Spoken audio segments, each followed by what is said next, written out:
are listening to a free version of the Majority Report with Sam Steeder. To support the show and get another 15 minutes of daily program, go to majority.fm, please. The Majority Report with Sam Steeder. It is Wednesday, January 22nd, 2020. My name is Sam Steeder. This is the 5-time award-winning Majority Report.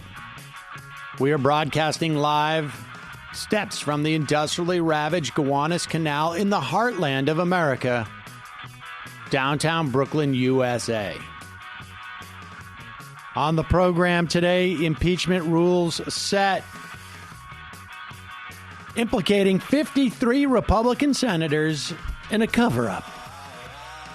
Meanwhile, John Bolton for Biden testimony floated as the trial begins today at 1 p.m. The Saudi Crown Prince, MBS. His visits to the U.S. apparently were an in-real-life phishing scam used to maybe attempt to blackmail Jeff Bezos. And more. Meanwhile, the Supreme Court hears a case which could mandate federal funding for religious schools. Bernie now leads in the latest national polls. Donald Trump looking to expand his Muslim travel ban. The torture technicians from Guantanamo Bay testifying. And Virginia makes Election Day a holiday while Seattle voters may get smartphone voting. Progressives and the DCCC reach a crappy deal on funding and challenges. And private equity strikes again. The iconic New York supermarket Fairway is about to shutter. No. Yep.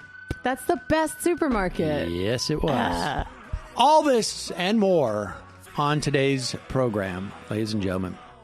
I don't want to get too New York centric about this, but since we got such howls from everybody in the for one of the challenges of living in New York City, a little bit less so these days, but not significantly so, is to get good groceries, to have access to good groceries. And the Fairway supermarket, well, I believe the two original ones were on the Upper West Side and then way on the Upper West Side, like 125th Street. Yeah, I used to live right by the one in Harlem. Yeah, and that one was awesome. And then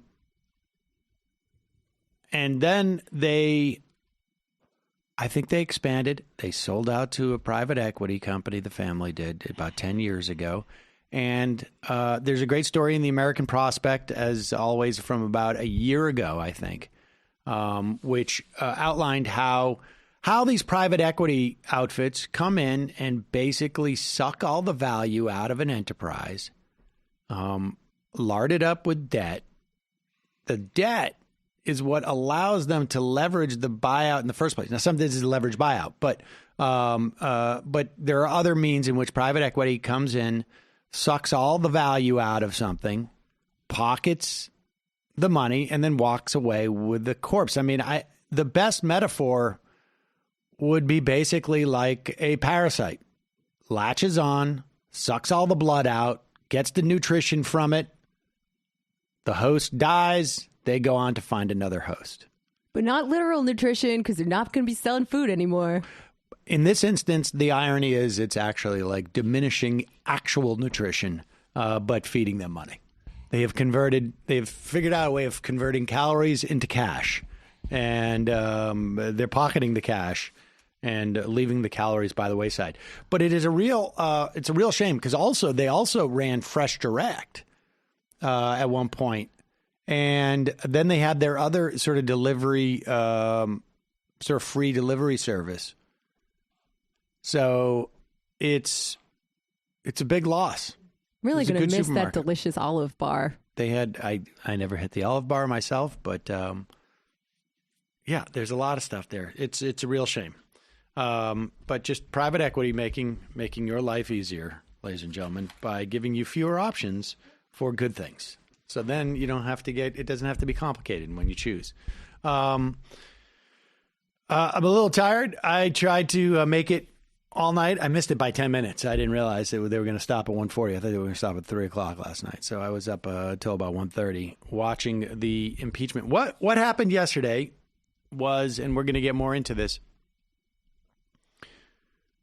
Mitch McConnell had a proposal, a resolution that would have outlined the rules of impeachment. We had mentioned it yesterday on the program. It was pretty draconian. It was going to force all of the arguments into 2 days, 2 12-hour days. And it was not going to allow automatically evidence to be submitted by the House. People would have to vote in favor of submitting different pieces of evidence into the record. Well, apparently there was enough pressure exerted or felt on Republican senators that he did not have the votes to do this. Now, that was surprising to people because he had told people that he did. And everybody just believes Mitch McConnell. But he had to change at the last minute to do it over 3 days. So 8-hour days, which means that people are going to be able to actually watch it a little bit more in a concerted effort. And evidence is automatically admitted unless it's voted out. Now, the relevance of this is, and the relevance of what happened after that, was that the Democrats offered amendments to the resolution on specific entry of specific documents and witness testimony. So it wasn't like we want to allow all documents in and we want to allow all witnesses. Chuck Schumer forced a vote on each one of those things. Now, why is this happening? It's because of what we've talked about in the past. When Cory Gardner, when Susan Collins, Joni Ernst, when Martha McSally, got it right.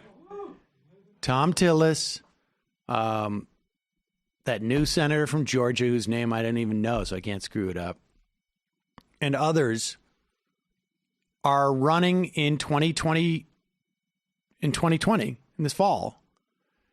There's going to be ads where the graphic is going to have 10 votes. And it's going to be about having John Bolton testify. Voted no. Voted with Trump. Voted with Trump. Voted with Trump. Voted with Trump. They're trying to make them make a bunch of votes so that it's like that much more difficult for these Republican senators to sort of weasel their way out of the fact that they were involved in this cover-up.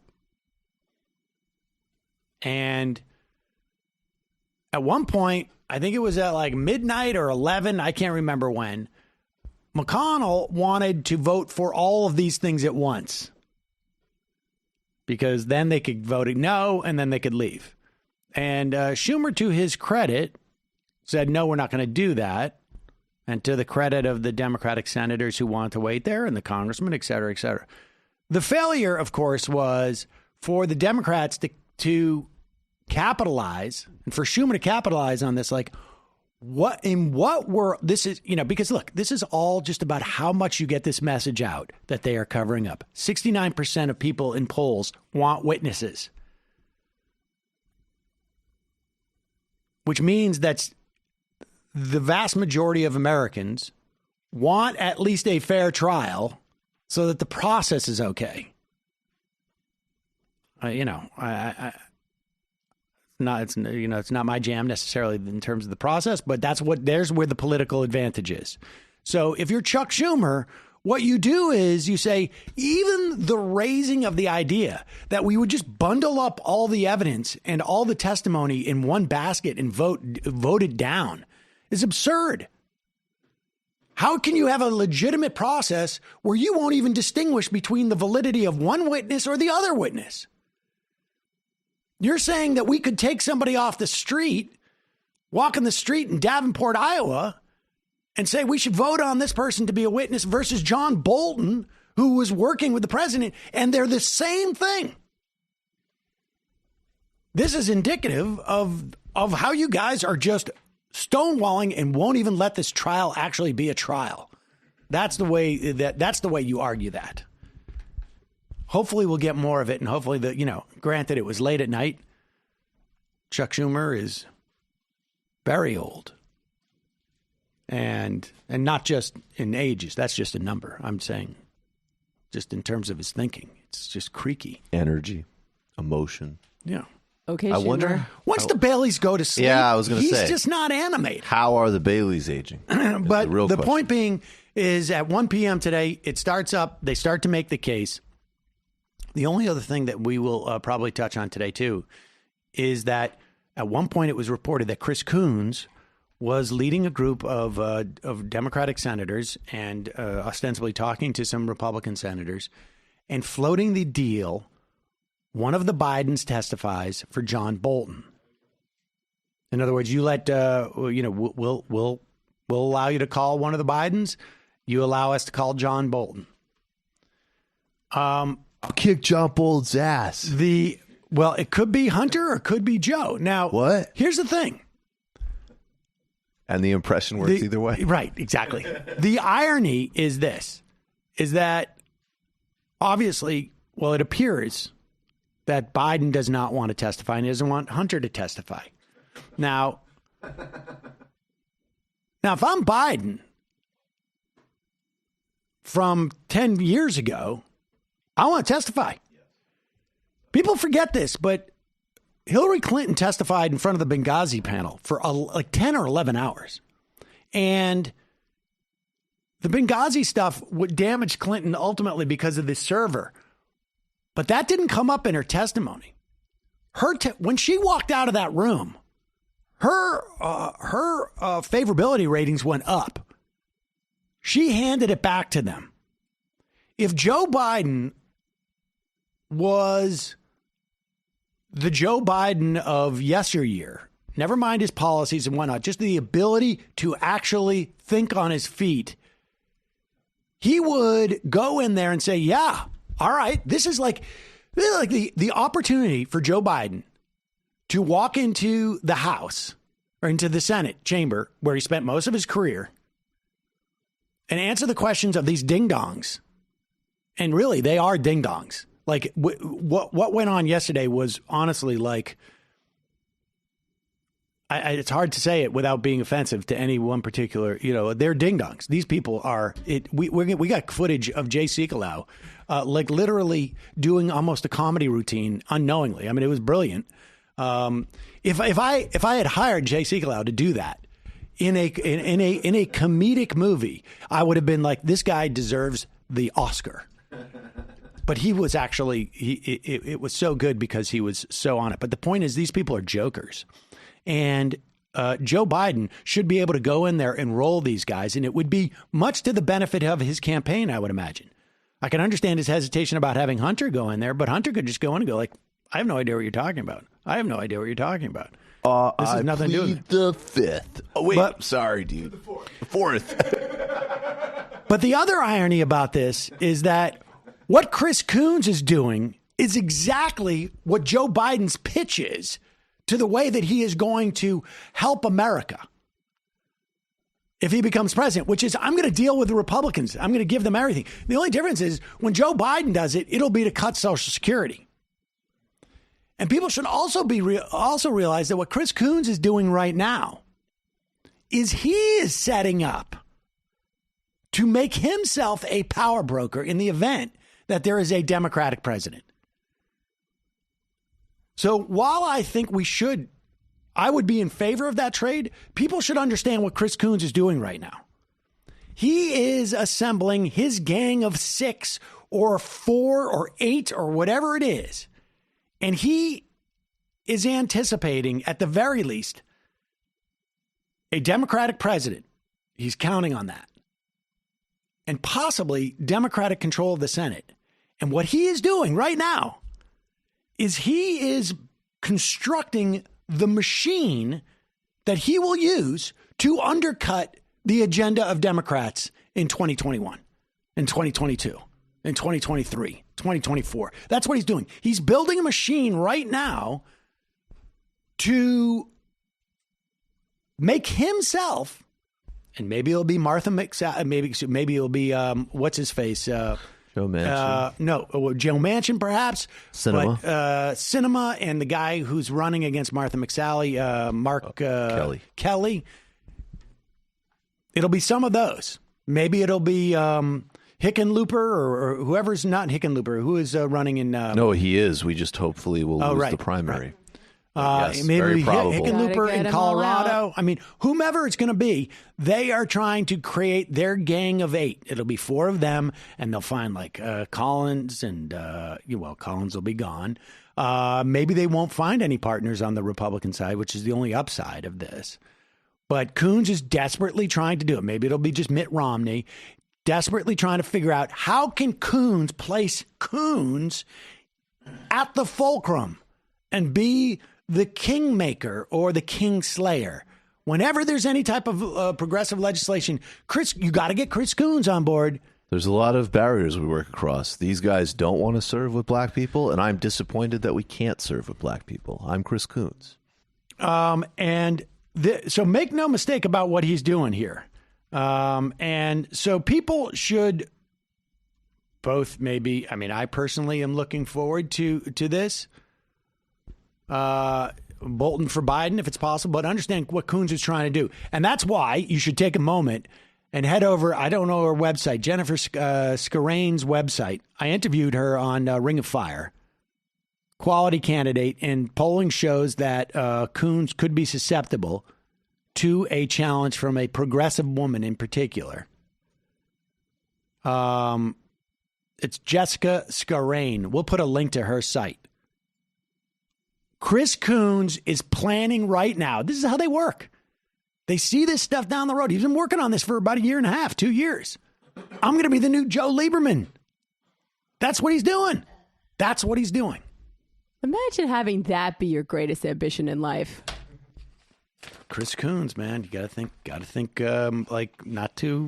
think small. That way you can achieve it. We will get to a lot more people registered how much of a burn that was. Yeah. Folks, how many times have you said, God, I should read that book? Go by, maybe you're in like an airport and you see like, oh, there's a book on how to maximize get good habits. Or, hey, there's a new nonfiction book out. I wish I had time to read it. I don't. I wonder what the main points of it were. You probably don't speak. It probably doesn't occur to you that literally as you walk by a bookstore. But whatever that impetus is in your head, we all have it on some level. And now there's an incredible app called Blinkist. It's going to be your new secret weapon for learning things and getting ahead and just filling yourself with knowledge.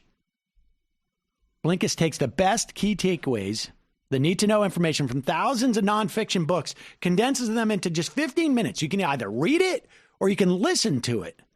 And you can do it on your phone, on your tablet, on your web browser, and your computer. It doesn't matter. Blinkist is made for busy people who want to get the main points out of a book quickly. Or for me, even, I'm busy, but it's also like some books I'm just like, if I had all the time in the world, I'm not going to dedicate 3 or 4 or 5 hours to reading that book. But if you can give me 15 minutes of those takeaways, I'll do it. That's why I read stuff like The 4-Hour Work Week. Or I've read stuff about, like the whole series of how to win friends and influence people type of stuff. Every time it doesn't necessarily stick. I was going to say, I'll even just pass up the obvious joke, but every time you talk about the 4-Hour Work Week, I always picture you sort of like at some event where you're with Tim Ferriss and you're a little tipsy and you're just like, I got 4 hours and 15 minutes. It was a Blinkist.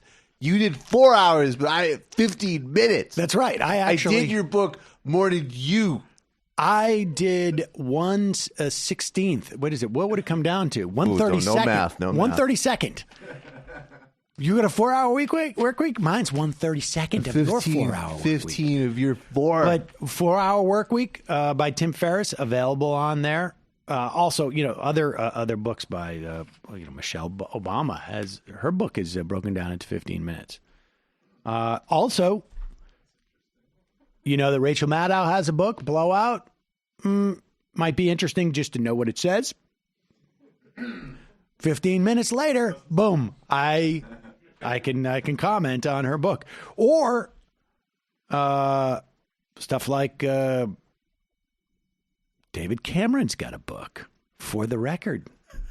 It's depressing. You can look at that is the one I will pick up on Blinkist. Well, honestly, that's the That is thing. honestly there are one I would books. grab. There are books like where you're like, I would want to know enough. look, that's the beauty of this, is that there are books like, I'm actually genuinely interested in reading that. I don't have the time. I'm going to read it. Maybe if I get a chance to read the full book, but I'm going to get the gist of it. And then there are others like, I don't want to read that book, but I should know what's in that book. That's what's so great about Blinkist. And now, Brexit. Bye. With Blinkist, you get unlimited access to read or listen to a massive library of condensed nonfiction books, all for one low price. You don't do it one at a time. It's like sort of one subscription, and you get access to all of it.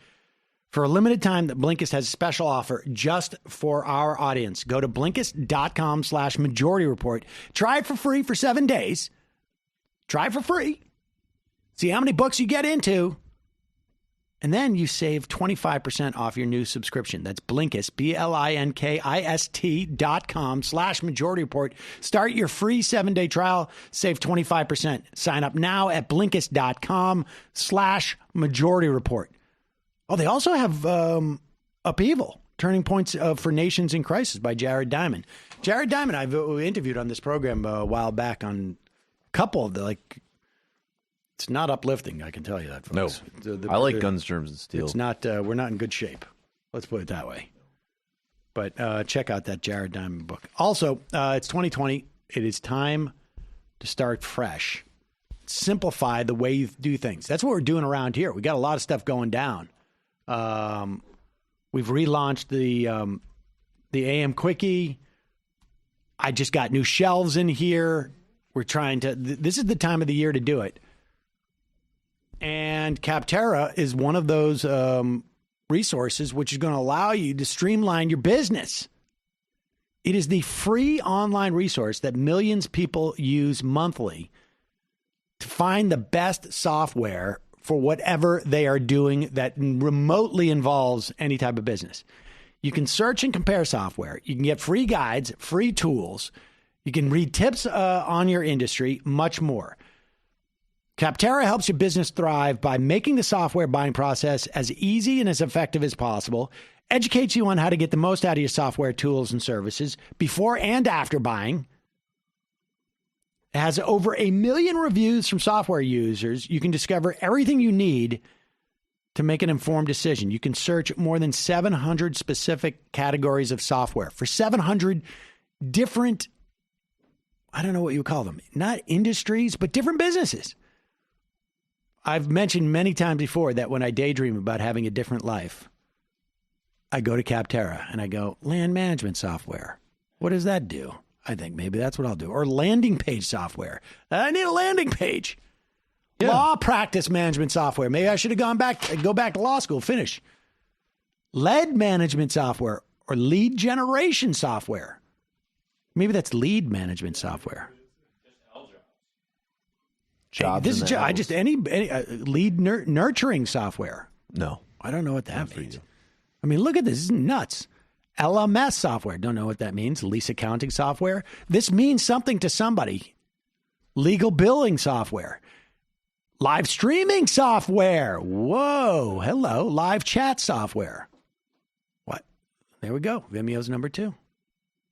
Blue Jeans video. Wow, that's interesting. Anyways, the point is, check out Capterra. You don't even realize that there's a resource there. This is like one of those situations where you find something you need you didn't even know you needed. Capterra has all the info and data you need in one place, and you can compare prices side by side. Visit Capterra.com/majority for free today to find the tools to make an informed software decision for your business. Capterra.com/majority. Capterra. That's CAPTERRA.com/majority. Capterra software selection simplified. Will someone remind me to go and check out that live chatting software too? Well, look at all these different streaming softwares. All right. Well, we're going to get to the show. He really does interest you. It genuinely does. It genuinely does. Let's turn to impeachment. Here is Donald Trump. We'll get to Joe in a second. Let's do Joe. I'm sorry. I couldn't help myself. We got it. This is hilarious. Joe Biden is he's starting to get outpaced. Well, there is a quality in the race right now, and maybe I'm projecting, and I will cop to that's possible. But there is a feeling that things are starting to the pack is starting to shake up a little bit, and we're on that sort of rounding a corner. There's a CNN poll out now that has Bernie Sanders in the lead statistically. It's close to a tie nationally, but it's a big poll. Bernie Sanders has 27% of registered voters, and Biden's at 24%. But you just got to look at the trends. In August, in this poll, Sanders had 15%. In September, he had 17%. In October, 16%. In November, 17%. In December, he had 20%. And now he has 27%. Biden, 29% in August, 24% in September, 34% in October, 28% in November, 26% in December, now down to 24%. Protect your neck, Joe. Warren, August was at 14%, then went up a little bit, up and down, and back down to 14%. Buttigieg is still doing better than he's done before, although basically at the same point where he was in November at 11%. And then Bloomberg is there, and then Amy Klobuchar, who got a huge apparently bounce from the New York Times endorsement, is up to 4% now.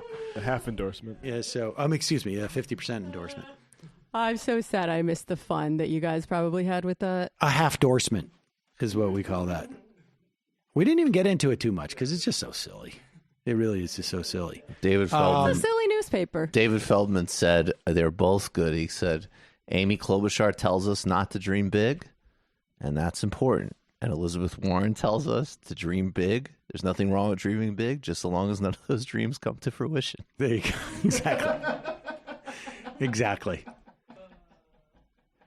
No, the only thing that we talked about with that endorsement was just the idea that if you were going to endorse based upon just competency, irregardless of what your political your political agenda is, we are very fortunate that no one was in the authoritarian fascist dictator lane. Because that would be like, we chose three. The most competent for the establishment, the most competent for the radical change, and then the most competent for becoming an authoritarian dictator, who we just thought that these are three people. So if you're interested in one of those things, vote for one of those. I thought it was so disturbing just quickly that when they talked about Amy Klobuchar abusing her staff, that one of the points that they made about it was that it's because it's a bad work environment. There's a danger in her not being able to retain the best talent. That's the downside there. It's one of the downsides. Right. It's not an indication of maybe a problem on her part. It's just that it's going to be a challenge to keep good people there. Here's Joe Biden. He is responding to the latest polling that shows that Sanders is gaining in the black vote and does better than Biden in broadly non-white vote. And this, of course, has been Biden's sort of like Alamo in many respects, because this is his argument as to why he is most electable, is because he has such strength with non-white voters, which is, Democrats lose the white vote. They lose the white vote every year in the presidential elections. So you need to win big broadly with people of color. Here's Joe Biden, though. He doesn't like getting challenged like this, and he's going to show He's not some stodgy old white guy. Why is Senator Sanders leading you with black voters under the age of 35? He is not leading black voters under the age of under. Look, just all I know is I'm leading. Pause it. Now, I love that trick by Joe Biden. He's like, I'm repeating back, and I realize, okay, you're right. I don't have. He is leading me under 35. I don't know the stats, but okay. I was ready to lie nonetheless. Yeah, let me. I'm about to lie, but then I got to remember, like, oh yeah, I got to stop lying. I'm not supposed to do that. I shouldn't say that I marched with civil rights because I didn't do that. I'm not going to do that again. All right, go back. Why is Senator Sanders leading you with black voters under the age of 35? He is not leading black voters under the age of under. And look, just all I know is I'm leading everybody combined with black voters. I'm winning. You got everybody. Yeah. Oh, wait. Let's get this straight. Name me anybody who has remotely close to the support I have of the African American community nationally. Well, actually, Vice News just did a poll that showed that Sanders is a bit behind you, but he does have significant black support. I mean, but it's not something to sniff behind at. me. He's way behind. A bit and a ways is. Oh yeah, come on, man. Give me a break. You know better. Come on, man, me. You know better. You know better. There's a reason why I have more support of elected black officials. Turkey me. Three former. Come on, man. Don't be a jive turkey. Now, a lot of people. Real well. A lot of Why people. would he not be leading with young blacks when he knows how to talk to them so well? Come on, man. Come on, man. Look, here's I was the watching point. Dolomite last night or 2 weeks ago. Here's the really disturbing part about this. Joe again plagiarized this from Silver Streak. We will let's. Be cool. Shake it, but don't break it. Hey man, how do I look? You look sharp. I feel sharp. You hear? There it is. He plagiarized that from Silver Streak, the bathroom scene where Gene Wilder, of course, is trying to pretend that he's black so that he can get by the guards at the airport. I watched the original Shaft, not the remake, man. Come on, man. What would Corn Pop think? This is also very important this is, information here. And the New York Times also did a piece about this, that Joe Biden has had a problem in the past, sort of exaggerating his role in the civil rights movement. It went from I marched to I thought about it a lot. It went from being at a pizza place in Ithaca or Syracuse being like, they got a kind of a bad deal too. I advise John Lewis. Exactly. The reason why I have more support of elected black officials, three former members of the chair of the Black Caucus, black mayors. I mean, come on. On a very personal level, why do you think that black people like you so much? Because they know I know them and they know I care from the time I've been 16 years old. I came home from law school and Dr. King had burned down. But what does it mean to know, to say you know black people? It means Dr. that I've King worked had in the burned East down Side. what? I deliberately went and worked for 3 years to make sure I was the only white guy that worked in the East Side because, I wanted to understand. I was involved in the civil rights movement, but What did you want to understand? What I want to understand, I didn't realize, for example, as the only lifeguard in the project. Look at their faces. Jesus. Yeah, it's. They look so. What was it? I'm unconvinced. curious. He didn't march. Well, how many people do you think were involved in the civil rights movement but didn't march? What did you do? Dude, he was the only lifeguard in the projects. I think you heard what he said.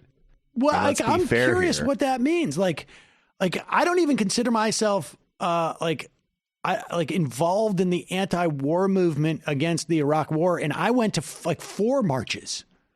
And maybe I called. Wow. I wasn't Biden metric. You're essentially the leader of it. Yeah, I mean that's what I mean. I don't understand. That's the low-hanging fruit.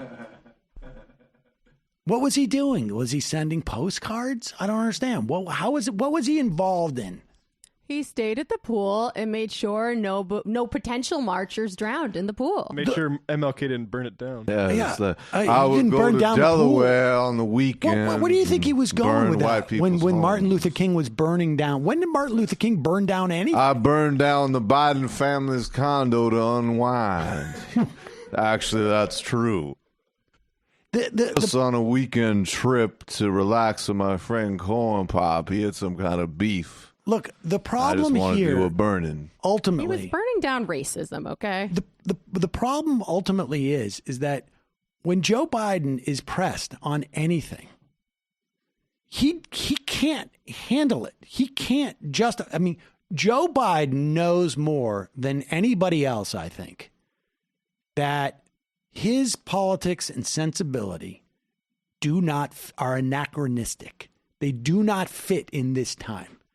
And so when Donald Trump says, I never cut Social Security, you wanted to cut Social Security. And it's look, somebody tweeted at me like, what about, this is quite a purity test. And I suppose Obama's not pure enough too because he offered to cut Social Security 3 times.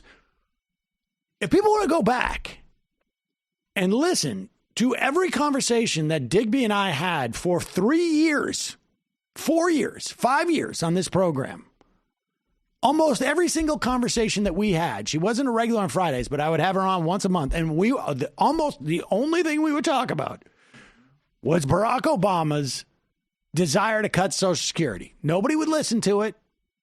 Well, I'm not saying we would listen to the show, but I'm saying broadly speaking, that it is a problem.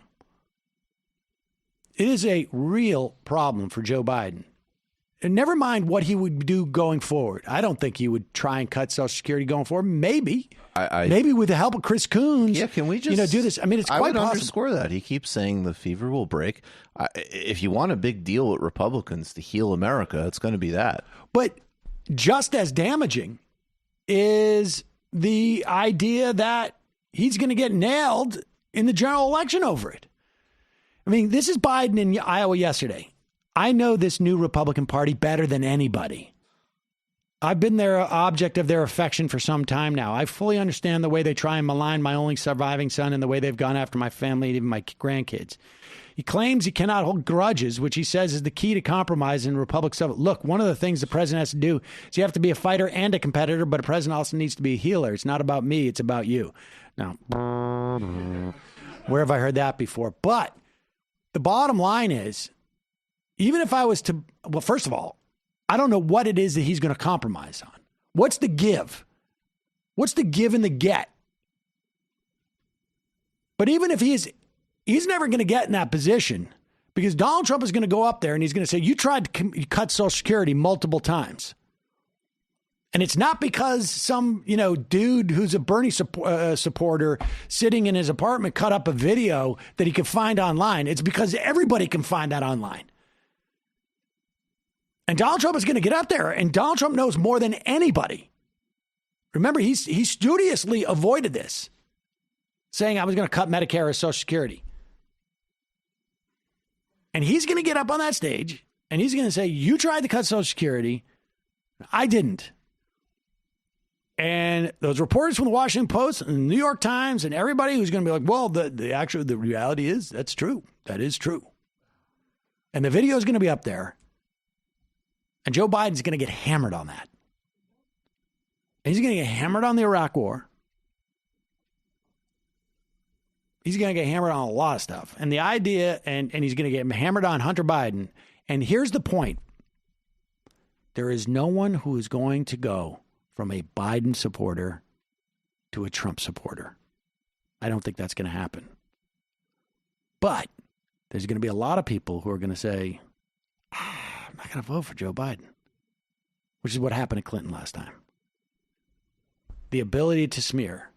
And if you look at the criticism that is being lobbed at Joe Biden today, if you look at the criticism, I mean, this is true of every candidate.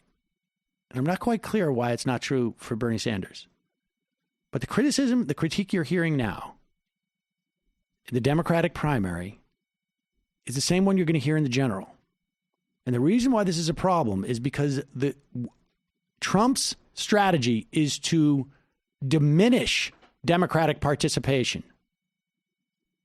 And the reason why he will not have the opportunity to do that as much with Sanders, this is my theory anyways, is the same reason why you don't hear any of the criticism that supposedly he's going to use in the general. In other words, Trump is going to say about Social Security, he's going to say all the critiques that are lobbed at Joe Biden now are going to be the same ones that Trump uses because they're going to depress Democratic votes. But what are the ones that we're told that Trump is going to use in the general election? You're a socialist. You're a communist. You want to give away free things. If that was an effective strategy to depress Democratic votes, we would hear Democratic competitors of Sanders using it now. But it's not. Will it harden? Will you have more Republicans coming out for Trump this go round than you did last? Probably. You didn't get as many votes as Romney did last time. And in 2018, we saw record Republican turnout. We just saw even more record Democratic turnout. So the question is, like, which critique is going to diminish turnout for Democrats? And the Democratic primary, because this is unique from the way that these things work in the past. In the past, Democratic primary was all about, like, I'm going to attack to the center. It's all about, like, I'm going to attack the center, appeal to more people, and blah, blah, blah. And any critiques that I get as a Democrat are not going to work in the general election, because the general election, I'm going to be appealing to a broader base of people. The election's not going to go that way this time. And it didn't go that way last time. The strategy is Trump is going to try and build on his numbers, but he can't do that very much. The key is to undercut the support of the Democrat by just slinging mud, because Trump knows that he's got his people. They're going to show up even if he shoots somebody on Fifth Avenue. So how does he depress the Democratic turnout? And that strategy of saying that you're just going to give people stuff, you're going to give free people stuff, he knows it's hard for him to run against that. The idea of communists and socialists are not they're not demons to Democrats anymore. Yeah, people like free stuff. People, the only thing, like, they know that they can't say that free stuff is bad, so they say it's unrealistic. They'll say it's unrealistic, and Trump... That's going to be a tough line of critique for Trump to be like, we got to be sober. Exactly. We got, honestly, guys, we got to look at this and hard numbers, and we got to crunch the numbers. Got to look at the OBB. I would love to do what Bernie does, but I've been sitting in front of a computer terminal for weeks, and we just can't do it. We all want what Bernie wants. He's going to call him a socialist. Decisions. He's going to call him a communist. He's going to call him a Sandinista. And the Democrats are going to go... Which, again, sounds like a cool guy. Well, but the point is that Bernie's not running on being sane. If Bernie was running like, I'm sane, then crazy Bernie. But if you run as I'm going to return to where you can have integrity and where there's some honor, and then your opponent can say, you have honor except for you took money from MBNA, except for you got your son on the board of MBNA, except for your family was trading off your name. Now, Biden can say your family was trading off your name too, but guess what? Nobody cares. Well, then we're already in the gutter. We're already playing that game. Can I just say real quick too? I think that another advantage Bernie has, and it's interesting because he clearly doesn't like deploying this in the same way against Democrats, including really odious ones. But I think he's more comfortable against Republicans doing this. Like, we've made this joke a million times, but I think it's true that, like, crazy Bernie. Well, okay, Mr. Mental Health. Like, Bernie does have a way of just like, I'm not even going to get into it, but I do know how to be kind of sarcastic. I do know how to kind of arch my eyebrows and be like, really? You're going to go at me that way?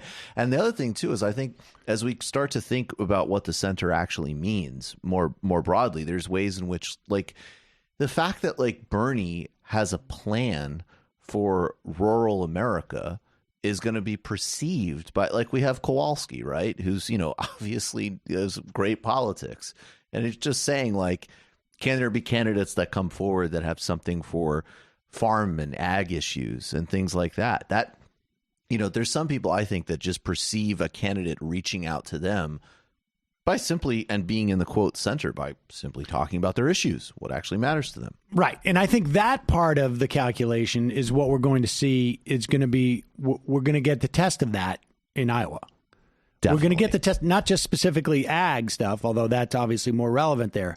But what we're going to see in Iowa is if Bernie can motivate people who agree broadly with Democratic broad strokes, principles and ideas, but because of the nature of his organizing and the way that he is centering people who look like these people, like at these town halls, come up and tell your story, that type of thing, if that motivates more voters. That's a separate argument, though.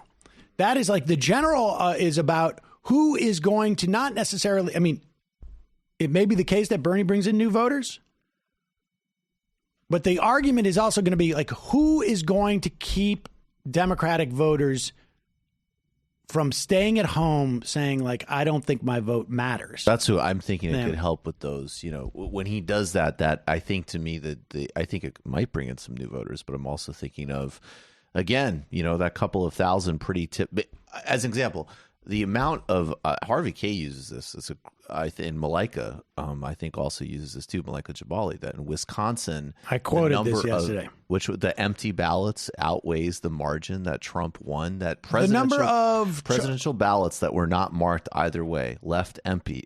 Right, that's true too. Exceeds the margin Trump beat Clinton by, That's and damning. I think that is where that comes in terms of Democratic voters being engaged. Yeah, and we're not even talking about people who've never voted before when we talk about those people. Right. Yep. And there, the stat yesterday that I had mentioned, I don't know if I still have it. It was the Obama, the spread between Obama 2012 and Clinton in these places. Here it is. 588,000 people who went for Obama in 2012 didn't vote for either Hillary or Trump in 2016 in 3 swing states. And I don't think it's I think she must be talking about 3 other states, or not necessarily Michigan, Wisconsin, and Pennsylvania. Maybe it's Michigan, Wisconsin, 1 or 2 other places. I'm not sure. But because she said it's by 107,000 votes. If you look at the Pennsylvania, Wisconsin, and Michigan, you're talking closer to 70,000 votes. So maybe Florida. The idea, wherever it is, the point being that there are these votes out there, that these are voters who stayed home. I would imagine is a combination of Hillary doesn't inspire me and she's going to win anyways. Hillary doesn't inspire me, and so I don't really care. It's not going to make a difference to me.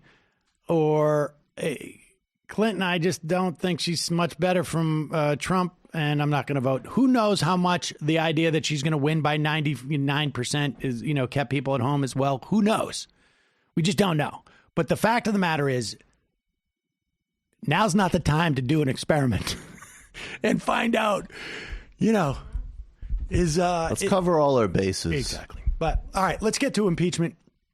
I want to do this before we go to the fun half, because this is important stuff. Here's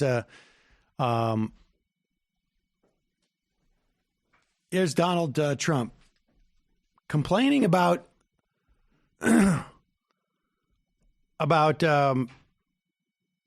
Adam Schiff paraphrasing the phone call. He latches on to this because he didn't want to hear the testimony of like the 20 people who testified of all the things that were problematic about the phone call itself, about all of the people who were on the ground in Ukraine, the people who were in the Pentagon. I mean, all of it. Doesn't want to hear about any of it. And here he is in Davos. We talked about his speech yesterday where it seemed like he could not concentrate on the words in front of him.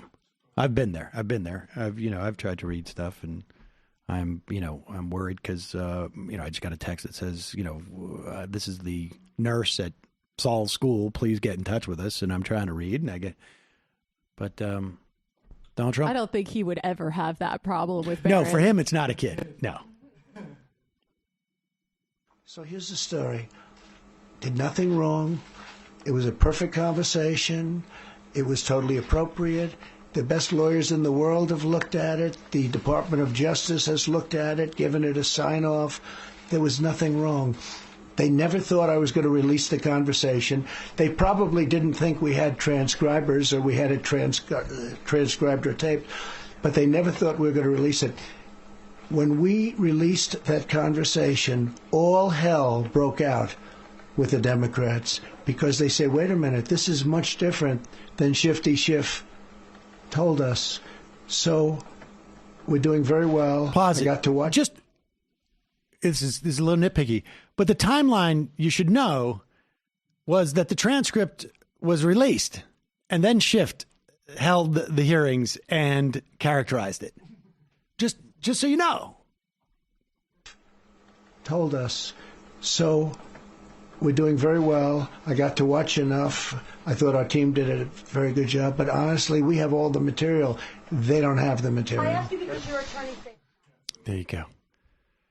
Donald Trump completely unworried about the impeachment. Look, folks, call your senators, particularly if you live in Maine, if you live in Arizona or Colorado or Iowa, or you live in Georgia, or you live in North Carolina, if you live in Alaska or Utah, call your senators. Where's Lamar Alexander from? Tennessee? Tennessee. Call. He's retired. What? He retired. Wait, not Lamar. Who's the... Oh, he is retiring. Call him anyways. Because this guy's thinking about his legacy, and that's why he's got a shot at it, maybe. The idea is we want witnesses. Call Chris Coons. Say, good for you. Let's do this Biden for Bolton trade. Here is a clip of... Is this a Schiff responding to lawyers' lawsuits? Or no? Okay, all right. First, we'll do Seculo. So, one of the House managers is Val Demings. She was formerly a police chief, I guess. And she gets up. She's, I don't know exactly what she was talking about per se, but she was mentioning, a FOIA request. Some of what we know about internal emails, like I said earlier, the day yesterday was all about trying to subpoena documents from different agencies that were involved in trying to figure out why the money was being held up or what was going on, trying to justify it or trying to cover up the reasons for it. So Val Demings, she's from Florida, one of the House managers. She referred to FOIA lawsuits. She said, the president's lawyers may suggest that this House should have sought these materials in court or awaited further lawsuits under the Freedom of Information Act, a.k.a. FOIA lawsuits. Any such suggestion is meritless. FOIA lawsuits filed by third parties cannot serve as a credible alternative to congressional oversight. So she's saying, you should subpoena these documents. Our subpoenas were ignored. You should try and subpoena them now.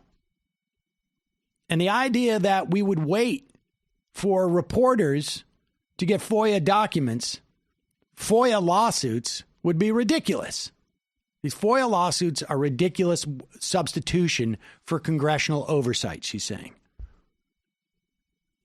And we do know some stuff from FOIA releases that the email exists, except for it's completely redacted. So all you know is that an email was sent from somebody at OMB to the Pentagon or the Pentagon to OMB. And maybe you see like the subject, like, Ukraine money. And then everything's redacted. So they want the original documents to see what they are. They know these exist. But they're saying these FOIA lawsuits are ridiculous. Now, Jay Sekulow, who is a radio talk show host and Donald Trump's personal attorney, and apparently does a little music on the side. I don't know if he was napping, because this was only like 3 o'clock. This is 6 o'clock at night. Maybe he was sleeping. Maybe he was checking his phone. Sometimes that happens around here. People are checking their phone. They hear something. They jump in and they mishear it. But Sekulow, I didn't even hear the Fun Half convinced. Song. We're already in the Fun Half? He was convinced that he heard what had gone on, and he was outraged by these, what he misheard, FOIA lawsuits. He heard something else. And by the way, lawyer lawsuits,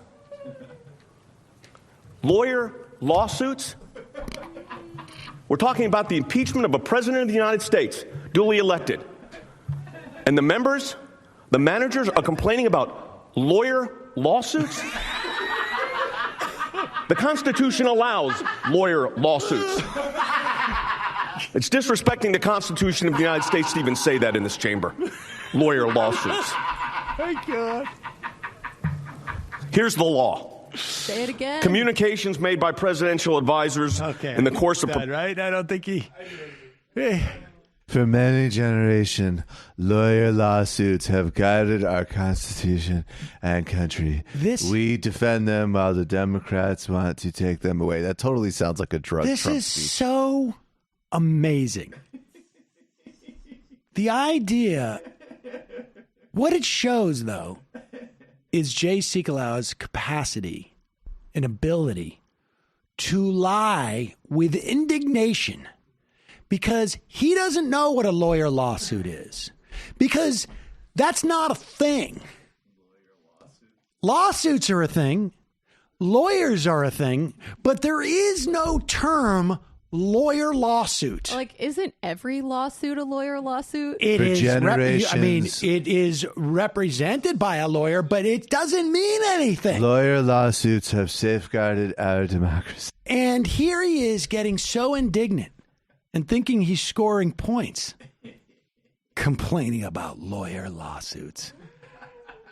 Like I say, no one raised lawyer lawsuits until after Jay Sekulow said that, when Adam Schiff got up and said this. John Bolton would make good on that threat. Now, Mr. Sekulow says something about lawyer lawsuits. Now, I have to confess I wasn't completely following the argument, but something about lawyer lawsuits, that we're against lawyer lawsuits. Well, I don't know what that means, but I can tell you this. The Trump Justice Department is in court in that case and in other cases arguing Congress cannot go to court to enforce its subpoenas. So when they say... All right, so there they go. So what Schiff is saying here, he's saying two things. One, he's saying that when the administration tells us to go get subpoenas, they're talking out of both sides of their mouth, because they're also sending in the administration's lawyers to argue that Congress doesn't have a right to subpoena this material. And then Schiff is saying, what are you talking about? No one said lawyers' lawsuits. That's not a thing. And in fact, it is not a thing. Everybody was laughing at Sekulow.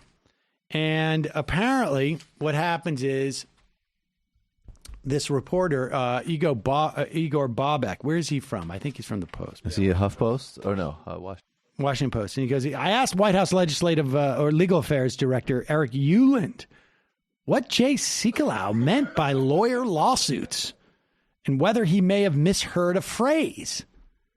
Ueland did not answer and walked away. And then later, Ueland came back to the press pen and said Sekulow did not mistakenly refer to a phrase from Representative Val Demings, an impeachment manager. When you read the transcript, it says lawyer lawsuit. But nobody can find the words lawyer lawsuits in the transcript except for when Sekulow said it. Can we play that again? It's the lawyer lawsuit. If somebody can come up with me now, there's a quality of this that I'm convinced that Steve Martin did this bit at one point where he got really sort of indignant about something. The best that we have... Steve Martin also did the Joe Biden thing earlier. The best that we have is the scene in The Jerk where Steve Martin is working as a gas attendant and there's a sniper trying to shoot him. And he becomes suddenly aware of the gunshots and thinks that the sniper is trying to shoot the cans of oil on display. He hates these cans. Stay away from the cans. Lawyer lawsuit. Play this again. This is my favorite thing. We need to pull this many, many times. We need to have this drop. By the way, lawyer lawsuits? You disgust me. Lawyer lawsuits? How could you say those words? We're talking about the impeachment of a president of the United States, duly elected. And the members, the managers are complaining about lawyer lawsuits? The Constitution allows lawyer lawsuits. Oh, it certainly does. Say it again. One more time. Say the thing. Unbelievable. Since our founding, the founding fathers have represented themselves through lawyer lawsuits. This constitutional process has safeguarded our Constitution for a long time, and the Democrats are trying to change it. Lawyer lawsuits. Lawyer lawsuits are a core of who we are. Van Jones said that this speech made me presidential. Lawyer lawsuits. That is absolutely a Trump anesthetized speech material right there. The indignation is what really sells it for me. That stuff is brilliant. I mean, that is pure in my estimation. That's one of the funniest things I think I've ever seen. The Democrats, so consumed with hatred, want to get rid of lawyers. Here's John Roberts last night. He is presiding over the trial. So he basically works as the Senate pro temp, I guess. And he's sitting in the chair. Things get a little testy between the Republicans and the Democrats. And John Roberts, this display is, I think, exactly who John Roberts is. He sees an opportunity for him to interject himself in a way that he perceives history will note that he maintained the finest tradition of the Senate. Meanwhile, there's this travesty going on where the Senate refuses to subpoena any documents, call any witnesses. Same Senate where they denied a hearing for Merrick Garland. It is cynical at its height, and it is literally the definition of window dressing. And inside there is nothing. But here's John Roberts trying to etch in a little bit, like a paragraph or two into the history books because he knows they're going to be writing about him anyways. I think it is appropriate at this point for me to admonish both the House managers and the President's Counsel in equal terms to remember that they are addressing the world's greatest deliberative body. Pause it for 1 second. In the addressing of this world's greatest deliberative body, John Roberts has presided over watching the president's attorneys out and out lie about obvious facts, about timelines, about what was revealed when, issues which have really, there's no discretion about, there's no controversy about. I mean, the lawyers representing Donald Trump, it seems to me, could be disbarred for what they've done. The idea that they don't get censured by the chair, because then I would actually be, if I'm John Roberts, I'd actually having to make an assessment of what's being said as opposed to the rudeness of it. But continue. Addressing the world's greatest deliberative body. One reason it has earned that title is because its members avoid speaking in a manner and using language that is not conducive to civil discourse. In the 1905 Swain trial, a senator objected when one of the managers used the word pettifogging, and the presiding officer said the word ought not to have been used.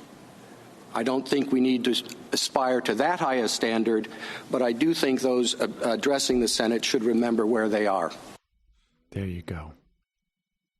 Just call them balls and strikes, ladies and gentlemen. Meanwhile, I've just got back from basically presiding over the question as to whether we should be mandated, the federal government should be mandated to support religious schools. Pettifogging, for those who are is basically placing an undue emphasis on petty details, which is ironic because that is exactly what John Roberts was doing. That's exactly what he did there. Exactly. Yeah. Conservatives talking about history is the most infuriating thing because it's always this twee little bullshit that doesn't matter to anybody. Pettifogging was thought of as vulgar. John Roberts was pettifogging and ignoring essentially the massive fogging that was going on. or whatever, however you would say mass fogging. Folks, just a reminder, Capterra is the free online resource that millions use monthly to find the best software solution for their business. They have more than 700 categories to search from, with all the info and data you need in one place. Visit Capterra.com/majority for free today to find the tools to make an informed software decision for your business. Capterra.com/majority. Capterra, that's Capterra, like I wear a cap and I walk on the Terra. Capterra.com/majority. Capterra software, selection simplified. Folks, we're going to head into the fun half. Just a reminder, it's your support that makes this show possible. You can become a member by going to jointhemajorityreport.com. And we have gotten already, we're only on day 3 now of our sort of like our AM Quickie refresh. I have received one compliment in person about getting it out the door earlier. I ran into a fan of the show last night at a little book thing that I ran out to. I was listening to YouTube streaming the impeachment surreptitiously in my Bluetooth. Yes. Good. Hi, I'm good. Thank you. Exactly. There was a lot of that. It's like listening to football at church. Exactly. Yeah. And Wow. and we got a couple on Twitter, socializing, both talking about. We have 2 new writers this week. Has been all Corey Pine. Corey Pine. That's And, awesome. I love it. Hell yeah. Love that dude. Corey, I mean, can I just say, I mean, I know I'm biased here because he's a friend, but like you have his book on Silicon Valley is one of the best books that's been written on it. He's got an incredible podcast. You have like top shelf talent writing this thing. So check it out. AM Quickie. Jack Crosby will be coming on next week writing, and they'll be sharing the writing duties. We're getting it out earlier. And I know you'll enjoy it. amquickie.com. Also, yesterday we announced on the show that Nomiki, I said that right? Nomiki. I said that correctly now. Ish. Nomiki Const has a new show, The Nomiki Show. Nomiki Show. You can find it at patreon.com/Nomiki. You should check that out. She's going to be joining us again next week. Also, justcoffee.coop, fair trade coffee, tea, or chocolate. Use the coupon code majority, get 10% off. Michael, you're back from your big trip. Indeed. When is that going to be released? First part of the interview with President Lula is premiering tonight at 5 o'clock on the Michael Brooks Show YouTube channel. You can watch it. I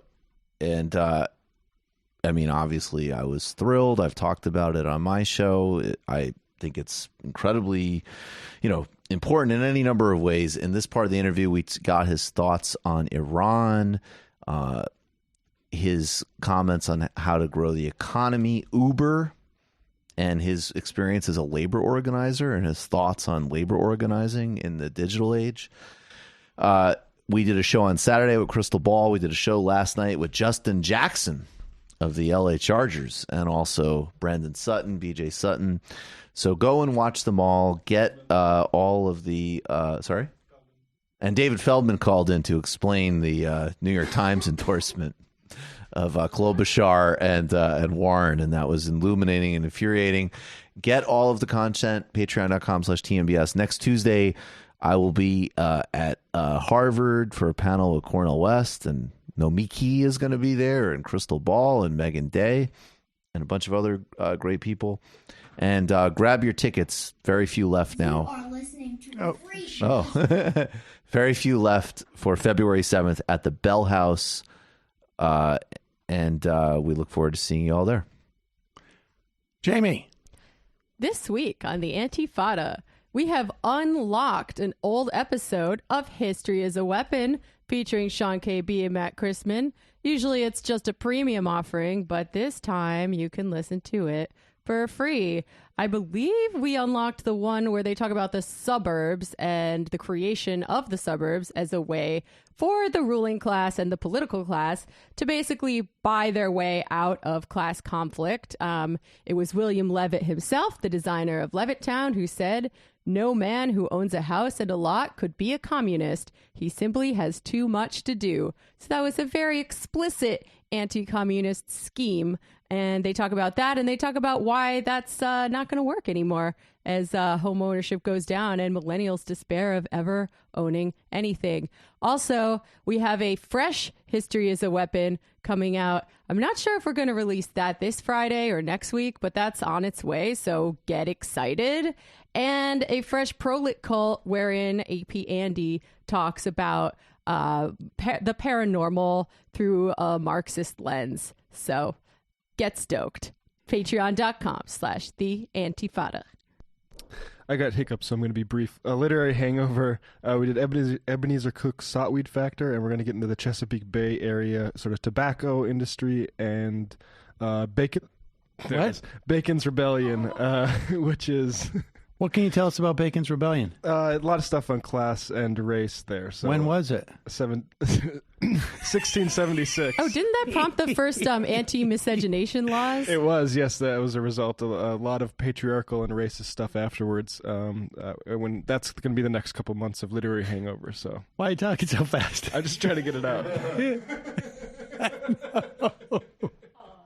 All right, folks. See you in the fun half. You are in for it. All right, folks. 646-257-3920. See you in the fun half. Are you ready?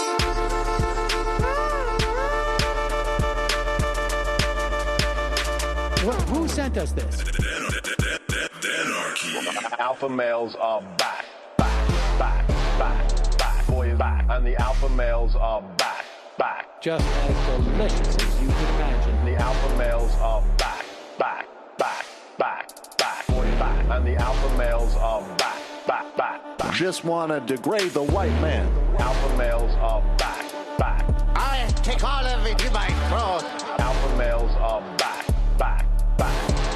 Almost has what? The alpha males are back. You are a madman. And the alpha males are back. I am a total cunt.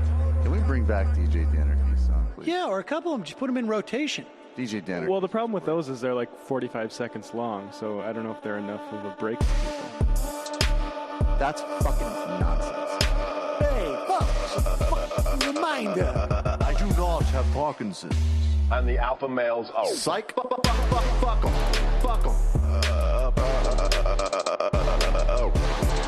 Almost has what?